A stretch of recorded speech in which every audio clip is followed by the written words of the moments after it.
A snowboard! I built a snowboard. I built a snowboard. I did. I built my first snowboard. I built a powder surfer. It's something I've wanted to do for a long time, and I've been working really hard for the past month and a half to get everything done. There was a lot of work that went into it. We made a top sheet out of veneer. We made a base sheet with the brand in it. This is all cut out of P-Tex, which is the actual material used for snowboard bases. We've got a composite core made with birch and fiberglass. We made a mold. We made tools to make the mold. We pressed the board, we shaped it, we finished it, and here we are. All that's left is to put some grip on it and add the hardware. And then this thing is ready to go hit some deep, white, fluffy snow. Well, wait a second. You're in New York City, it's 50 degrees out, you haven't seen snow in months. Where are you going to find white, deep, puffy snow? Well, I'll tell you right now, we're going to Colorado! So let's get this thing ready to ride.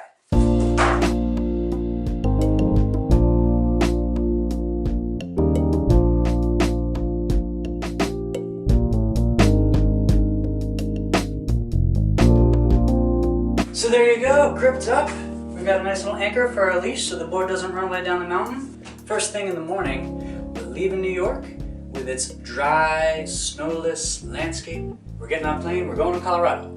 But don't let that fool you into thinking that New York's got nothing to offer. We got one more thing to do before we leave this town, and that's to go see some friends play some live music. So, come on, you're coming with us. Let's go.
what a spectacular trip. We were out there in grand old Colorado for a week.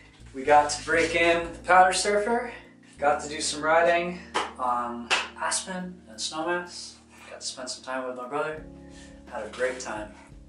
So let's talk specifically about what happened with the board, because there were some ups and there were some downs. Let's start with the downs. It didn't steer. I'm an intermediate snowboarder, and Kyle is a pretty damn good one. And we managed to stop on the board a couple times. We managed to turn the board sideways, perpendicular to the momentum, to our motion. We could not get an edge to catch and grab the snow and actually effect a turn. Now there's two reasons I can think of that might have happened. The first one is maybe powder surfing is just very different from normal snowboarding and we don't know what the hell we're doing.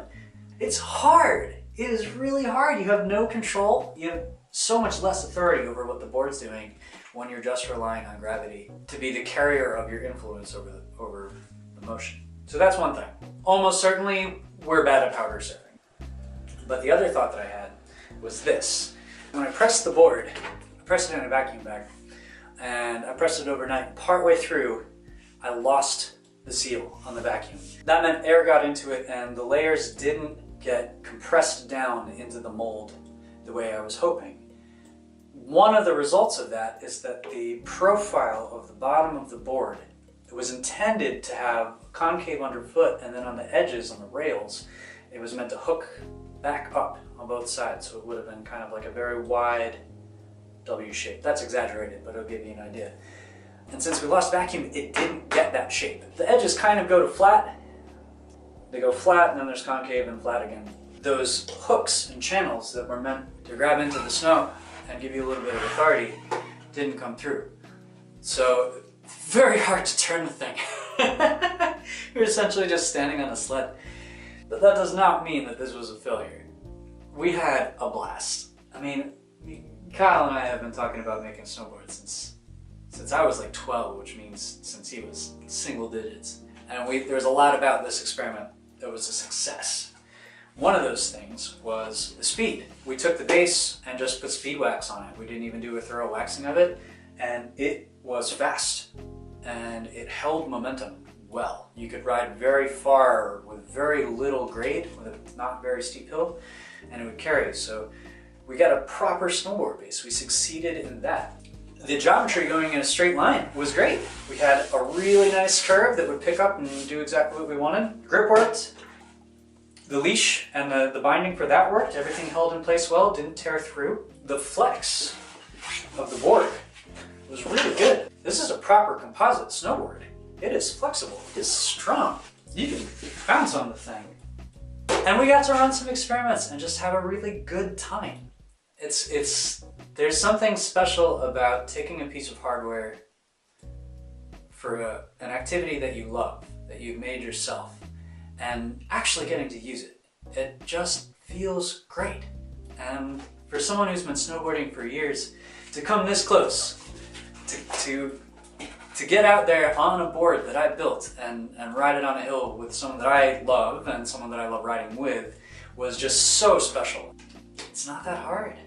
You can do it. We did it. You can do it. So what are the takeaways? The takeaways are, if you're pressing with a vacuum bag, babysit it. Don't do it overnight. Do it during the day where you can check in on it every hour or every 2 hours to make sure that your vacuum is still pulling and that you've still got a good seal. That way all the work that you put into the mold will come through and be reflected on your final product. Another takeaway, can't steer a board that doesn't have rails. If you're building or riding this kind of snowboard, a powder surfer that doesn't have bindings, is relying on gravity, the geometry of the base of the board is very important in ways that perhaps on a normal snowboard it's not, which shouldn't be that surprising. In board sports, the craft of making boards is very often referred to as pressing snowboards or skateboards or mountainboards or whatever. But in surfing, specifically, the people who make surfboards, there's a different word for them. They're called shapers. And it's because there's a lot more art to their craft. There's a lot of sculpture involved in constructing the three-dimensional shape, the hull, of the bottom of a surfboard.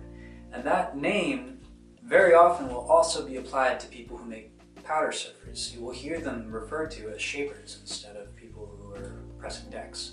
After giving it a shot for myself and seeing what's involved in it, I can understand why. There's a lot of nuance in both types of boards in the way the shape of the base of the board interacts with the surface that you're riding on. And I'm left super curious, which I love. I have questions that I want answers to. If you are seeing this video and you're someone who knows a little bit more about powder surfers or surfboards or snowboards, and you have an answer to the question of why couldn't we steer the thing, I would love for you to write it up below. I'm super curious to know if my theory is right, if losing those rails in the press was the thing that lost us our ability to steer, or if we were approaching it wrong, if we were trying to carve like a normal snowboard, where we should have been maybe treating it like a surfboard and trying to turn differently. If there was something I missed in the process of shaping the geometry of the base of the board, anything, any information you could have would be awesome, because like, I'm probably gonna try this again at some point and I would love to do a better job. It's the whole idea of doing things over and over again, as you can learn and improve as you go. So if you have any information about things that we did wrong, please let me know. The other takeaways are, birch works really well as a core for an intermediate level board build. PTEX is not that intimidating. You can base grind a board with hand sanders. You don't need specialized equipment. That all worked very well. The board was fast, the board was responsive in the direction of travel, and it is a hell of a lot of fun to build your own hardware. I think that is probably the biggest takeaway. First snowboard build complete. There will be videos of all of the processes involved in making this up over the next couple weeks, and there were a lot. We'll have a video on making the base, we'll have a video on making the top sheet, we'll have multiple videos on shaping the mold. That was labor intensive, and a lot of thought and work went into it. And there's a video on the pressing of the board. All of that will be up within short order, so if you're interested in any of that, stick around. We'll have that to show you. And that's going to be it for this project. Learned a ton. Got to do a bunch of really cool processes, and got to tackle something that I've been thinking about tackling for a long time, or at least take a first attempt at it. So we're going to be moving on to some warmer weather sports for the foreseeable future in the channel. But I got a feeling that once the weather starts cooling down again, the bug will bite. We'll be back on the snow eventually. So I hope you enjoyed the video, and I hope you'll enjoy seeing how we put this together. Yeah, thanks so much for watching. I'll see you soon.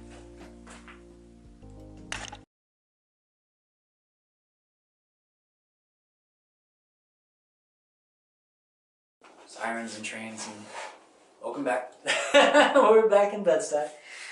See this? This is McCann's logo. But this isn't McCann's board, this is my board. Get out of here!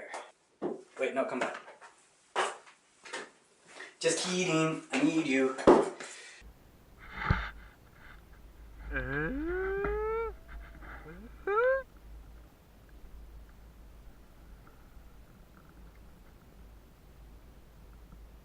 We had permission from the lift operators. We could have brought this up the mountain. Would have been a really bad idea. We did want to make sure you could actually steer the thing before we brought it up and tried coming down a proper ski resort with it.